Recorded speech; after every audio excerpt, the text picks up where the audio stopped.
and welcome to the Smithsonian's National Museum of Asian Art. I am Sonia Coman, the museum's audience engagement strategist.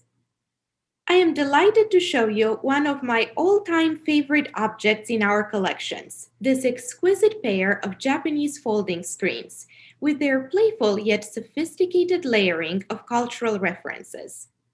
Before we get into those cultural layers, let's take a moment to notice the more literal one. The screens are covered with one almost continuous layer of gold sheets on paper, interrupted on one screen by a diagonal shape of subtle washes, suggesting a clearing in the clouds, and on the other screen by a textured and geometric shape suggestive of sudare, woven reed curtains with hanging tassels. A cloud-like formation in the upper left corner of the right-hand screen continues into the upper right corner of the left-hand screen, visually unifying the composition across both screens. Do you see the small gold foil squares in this cloud?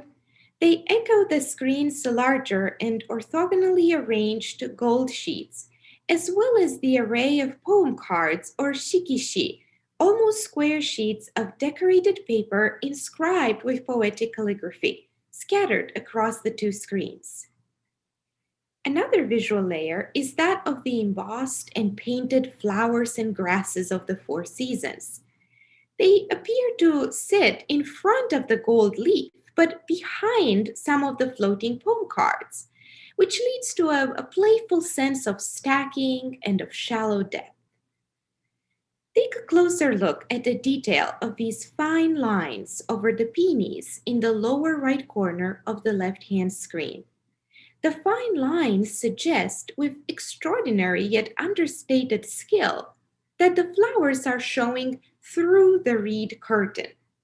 So, if the flowers are behind the curtain, where are you, the viewer? The flower's placement suggests that the viewer is on the other side of the curtain, thereby somewhere indoors, looking out onto a sun-bathed garden. However, this garden is not the literal kind, fixed in time and space. Rather, it evokes multiple temporalities, from the four seasons of the vegetation to the autumnal poems that bridge past and present. Datable to sometime between 1624 and 1637, the screens take us back to a storied collaboration between two Edo period artists and their circles, a painter and a calligrapher. The calligrapher is Honami Koetsu, an influential artist who lived in Kyoto and worked and innovated in multiple mediums, not only calligraphy, but also ceramic ware and lacquerware. Koetsu's bold and flowing cursive style of calligraphy graces the poem cards on the screens.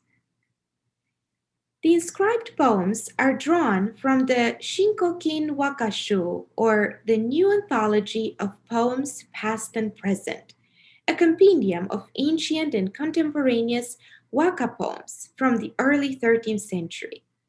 Waka is a short form of classical Japanese poetry that consists of an internal dialogue between an upper and a lower verse. This waka anthology, the Shinko Kinshu, is known to have been a favorite of Koetsu, the calligrapher of the poems on the screens. Now, how many poem cards are there across the two screens? We can count 36 of them, which is not an arbitrary number, but a reference to traditional lists consisting of 36 immortal poets. The perennial legacy of classical poetry is thus paired with the endless cycle of nature's withering and rebirth. Filled with such cultural references, Koetsu's art drew inspiration from multiple strands of Japanese artistic tradition and became itself a source of inspiration for generations of subsequent Japanese artists in multiple media, from calligraphy to ceramics. This pair of screens came to the Smithsonian when museum founder Charles Lang Freer bequeathed his collection to the nation.